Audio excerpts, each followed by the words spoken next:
Hey everybody. So I read The End of the Suburbs, Where the American Dream is Moving by Lee Gallagher. And here's a picture of the front cover.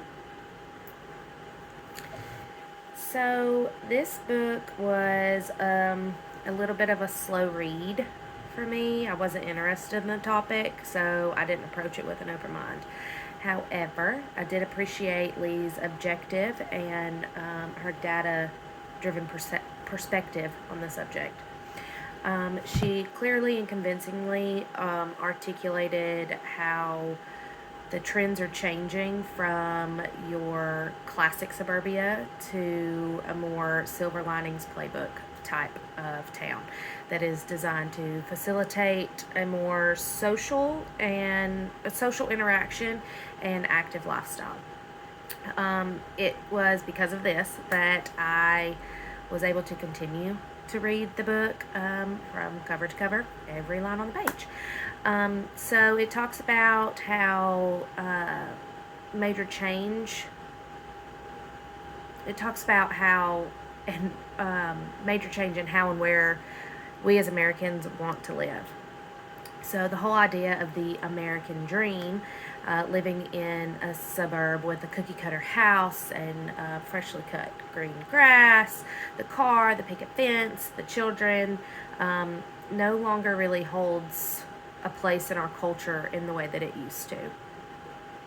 The problem with that is because majority of people who live in the suburbs now are baby boomers or senior citizens.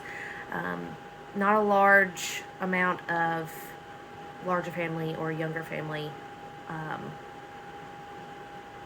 groups are occupying suburban homes. The suburbs have become more of an inconvenience for people rather than a dream. So that's because about 3.5 million Americans commute to work each day, and their commute consists of 90 minutes to get there, 90 minutes to get back.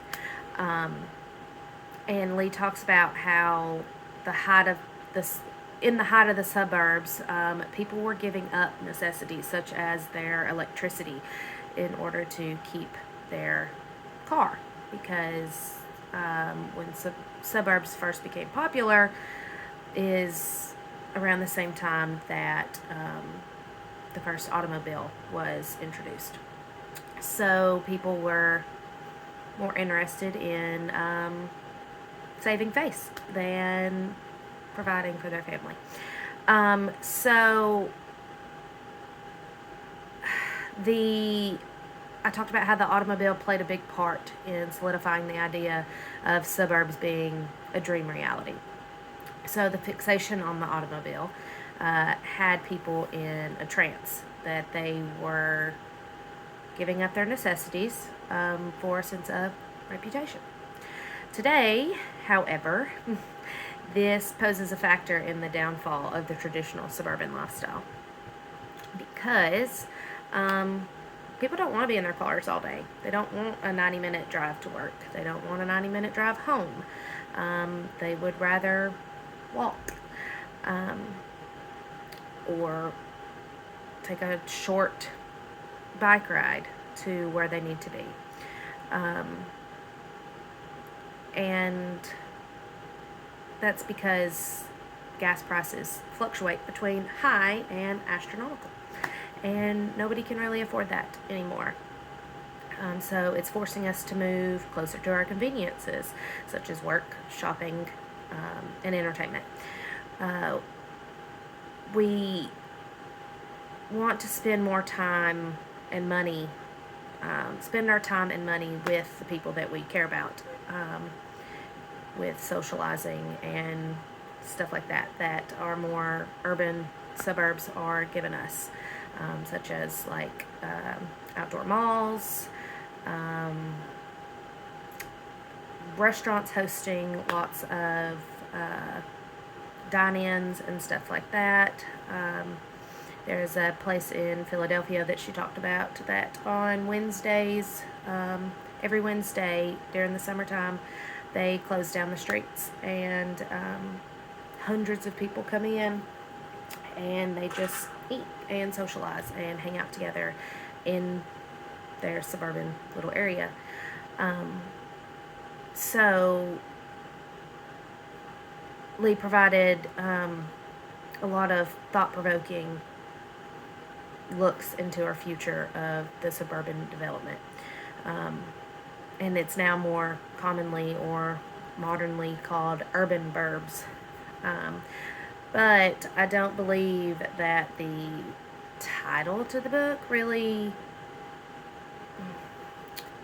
tells a lot about what the book is about. I don't think that it's the end of the suburbs per se. I think it's more we're just adapting to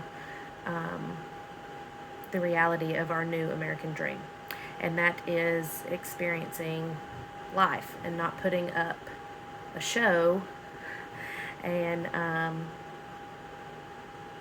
trying to establish a reputation of not being able to afford the things that we have. I personally love the idea of living in a cookie cutter home with my family, but that is what originally drew in a bunch of people. And they wanted that picturesque movie lifestyle for their family, but that's not the reality anymore. So by creating communities that are walkable and diverse, answers a lot of problems to our sustainability, health, and inequality issues.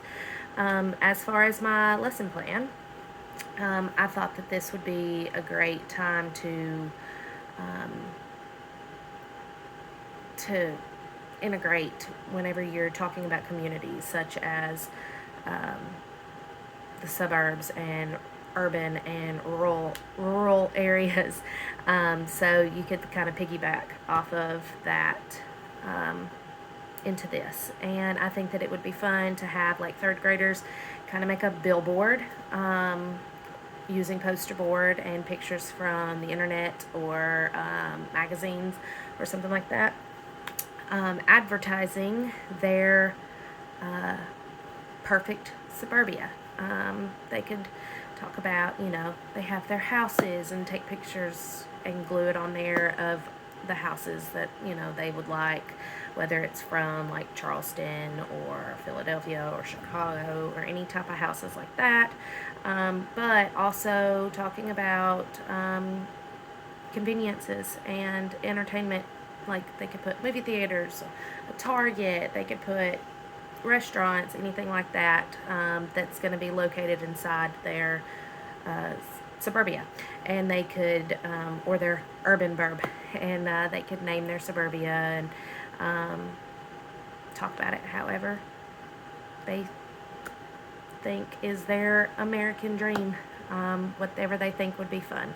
And it would be interesting considering they are little third graders. So, but you should look into it and read the book because it was rather interesting. Lee Gallagher did a great job. So, thanks.